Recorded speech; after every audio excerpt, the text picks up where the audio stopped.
Di sebuah desa terpencil yang dikelilingi hutan lebat, sekelompok remaja Dika, Rani, Lucky, dan Sofia memutuskan untuk menjelajahi rumah lama peninggalan nenek Dika.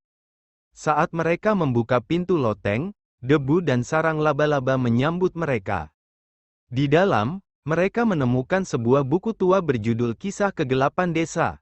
Setelah membukanya, mereka terpesona oleh cerita-cerita tentang roh penasaran dan kejadian aneh yang terjadi di desa mereka.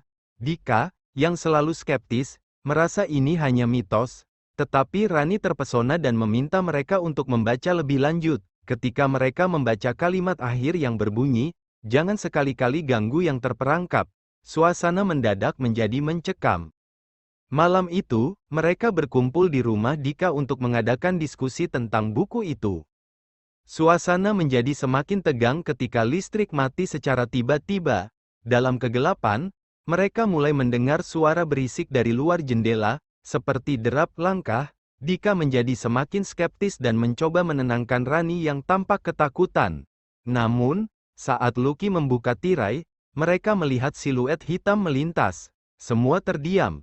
Rani bersikeras untuk menyelidiki, tetapi keinginan mereka untuk berpetualang berbalik menjadi ketakutan ketika suara jeritan menggema di udara malam. Penuh rasa penasaran, mereka memutuskan untuk mencari tahu lebih banyak tentang penyihir desa. Setelah membaca lebih jauh dalam buku, mereka menemukan lokasi makamnya di pinggir hutan.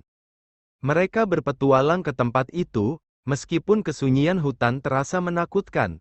Makam itu dikelilingi pepohonan tua yang tampak menakutkan. Di sana, mereka menemukan jimat tua tergeletak di samping prasasti penyihir. Rani meraih jimat tersebut dan merasa energi aneh mengalir melalui tubuhnya. Tanpa memperhatikan peringatan dalam buku, mereka berangkat pulang dengan jimat itu, unaware of the danger lurking ahead.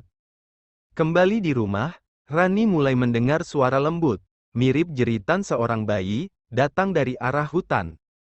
Kegelisahan melanda mereka saat mencoba menyelidiki asal suara. Dika dan Sofia menyuruh Rani untuk tidak pergi sendirian, tetapi Rani yang penasaran tetap maju. Dalam perjalanan, suasana semakin mencekam, dan saat Rani akhirnya berdiri di pinggir hutan, dia merasakan hawa dingin yang menusuk. Tiba-tiba, suara itu berhenti, dan semuanya gelap gulita. Rani merasa seperti ada yang mengawasinya. Dia berlari kembali ke teman-temannya, terengah-engah menceritakan pengalamannya yang menakutkan dan merasa bahwa jimat yang mereka bawa memiliki kekuatan yang tidak bisa dijelaskan. Beberapa hari kemudian, Dika mulai mengalami mimpi aneh tentang Rani yang terjebak di hutan, memanggil namanya. Setiap kali dia terbangun, Dika merasakan semacam beban di dadanya. Di siang yang panas, dalam perjalanan ke sekolah, Dika ingin tahu apakah Rani juga merasakan hal yang sama. Saat mereka berkumpul, dia memberanikan diri untuk bertanya. Rani mengaku bahwa dia telah mengalami mimpi buruk dan merasa terhubung dengan seorang roh. Ketika mereka berbicara, Rani tiba-tiba melirik ke arah jendela dan melihat sosok bayangan di luar. Dika merasa bahwa Rani sedang dalam bahaya dan mereka perlu melakukan sesuatu agar arwah tidak semakin marah. Ketika malam tiba, Rani kembali menunjukkan perilaku aneh. Dia mulai berbicara dalam bahasa yang tidak mereka mengerti dan sering menghilang ke hutan. Teman-temannya merasa khawatir dan mencoba menanyakan apa yang terjadi padanya. Namun, Rani hanya bisa menatap kosong sambil tersenyum aneh. Mereka merasakan kehadiran yang misterius di sekitar mereka dan mulai berpikir bahwa jimat yang mereka temukan mungkin bertanggung jawab. Dika dan soalannya hingga larut malam menghimpun keberanian untuk melakukan ritual kuno yang mereka baca. Mereka menemukan ritual yang diduga bisa menenangkan roh gelap. Dengan hati berdebar, mereka memutuskan untuk melakukannya di hutan. Rani, berperan sebagai medium, duduk di tengah lingkaran teman-temannya yang memegang tangan satu sama lain. Ketika mantra mulai diucapkan, suasana sekeliling berubah, dan suara jeritan terdengar semakin mendekat. Tiba-tiba, tanah bergetar dan bayangan bergerak cepat di antara pohon-pohon. Mereka merasa terperangkap dalam suasana yang menakutkan dan Rani, yang berada di tengah, mulai berteriak kesakitan. Teman-teman mencoba untuk menghentikan ritual, tetapi tidak bisa menghentikan energi gelap yang telah mereka panggil. Setelah kejadian itu, Rani pingsan dan tidak sadarkan diri, mereka panik dan membawanya pulang. Namun, saat mereka kembali ke desa, mereka merasa ada yang aneh. Semuanya terasa lebih gelap, seolah yang mereka panggil bangkit dan mengikuti mereka. Dalam perjalanan pulang, mereka melihat jejak kaki di jalan setapak. Lucky, yang paling peka, merasa bahwa mereka telah mengundang sesuatu yang tidak seharusnya mereka ganggu. Ketika malam tiba, Dika sangat tertekan, merasa bahwa mereka telah melakukan kesalahan besar. Mereka terpaksa untuk tidur dengan pintu terkunci dan saling berpegangan satu sama lain, menunggu pagi menjelang. Malam berikutnya, suara aneh kembali mengganggu mereka, dan Lucky berpikir dia mendengar jeritan Rani. Ketika mereka bersiap untuk mencari, semuanya kacau saat tiba-tiba pintu mereka terbuka terhempas. Dalam kekacauan, mereka menemukan pesan aneh yang tergores di dinding, kembalikan yang punah. Dika mulai meragukan keputusannya untuk melanjutkan pencarian. Rani terbangun dengan mimpi buruk, menceritakan bagaimana dia melihat bayangan yang mengerikan mengejarnya di hutan.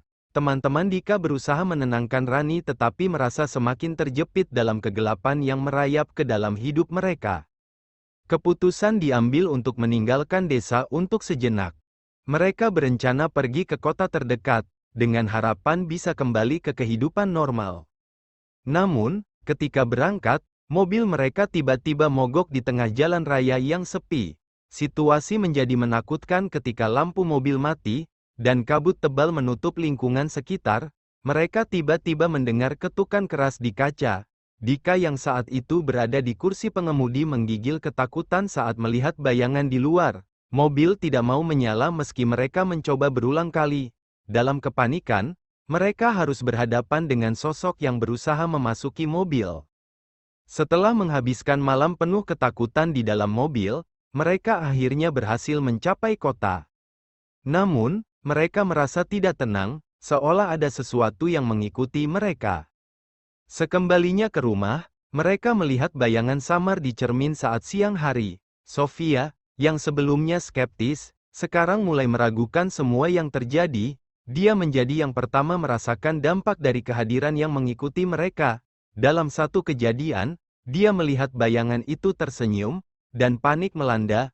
Mereka semua berusaha untuk tidak memikirkan hal-hal aneh ini dan berencana untuk kembali ke desa untuk menghadapi semua ini dan mencari jalan keluar. Kembali ke desa, mereka membuka buku tua itu lagi untuk mencari cara menghentikan semua ini. Mereka menemukan bahwa jimat yang mereka temukan adalah sumber masalahnya. Keluarga Dika membagikan cerita tentang hantu penyihir yang menuntut korban. Sekarang, mereka harus menghadapi pilihan yang sulit, apakah akan mengembalikan jimat itu dan mengorbankan sesuatu yang mereka cinta. Ketika mereka mendiskusikan potensi pengorbanan, ketegangan meningkat, menyebabkan disintegrasi dalam kelompok.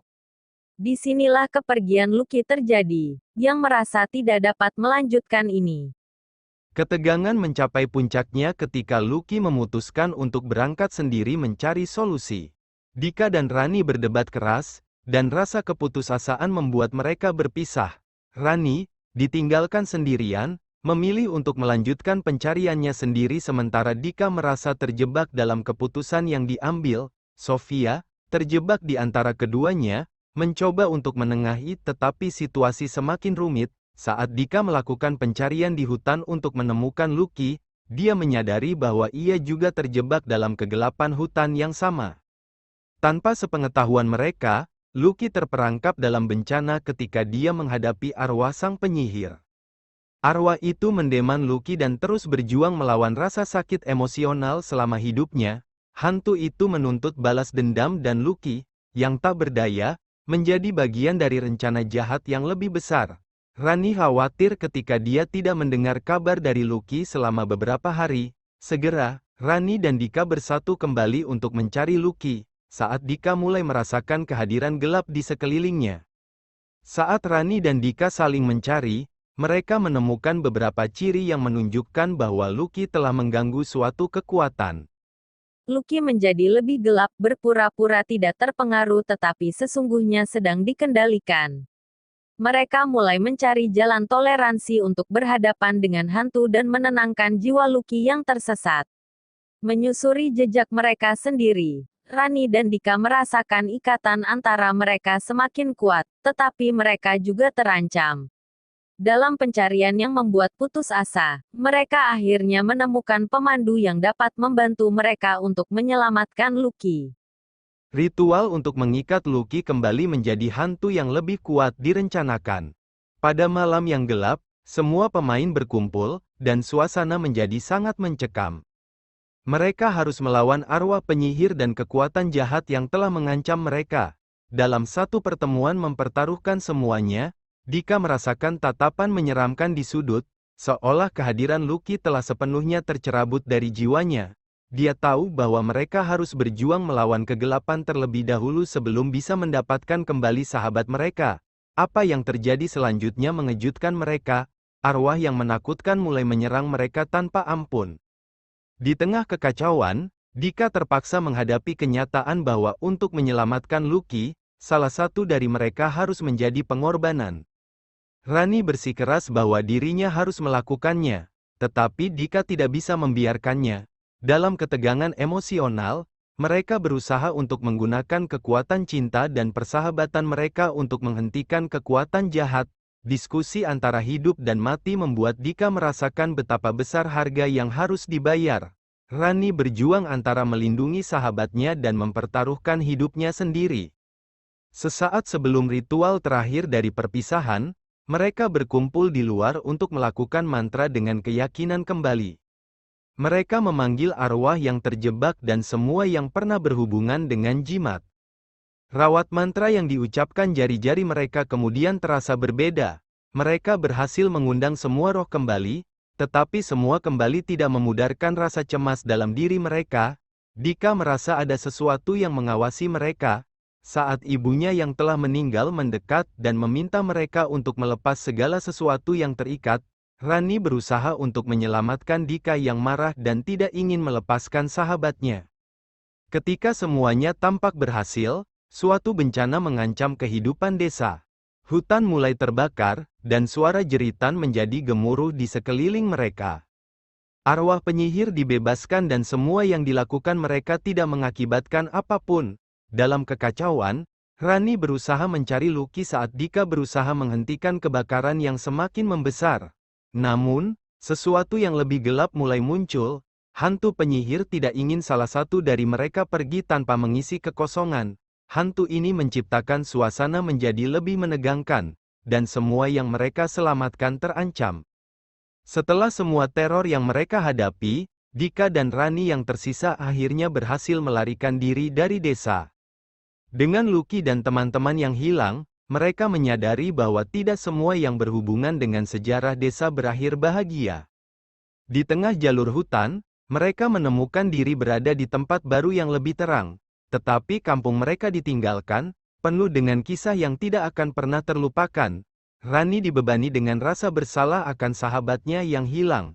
Tetapi harapan kecil muncul bahwa suatu hari mereka bisa kembali. Dalam akhirnya, mereka menuliskan pengalaman mereka. Sebagai peringatan bagi siapapun yang berani masuk ke jejak hantu di desa kegelapan.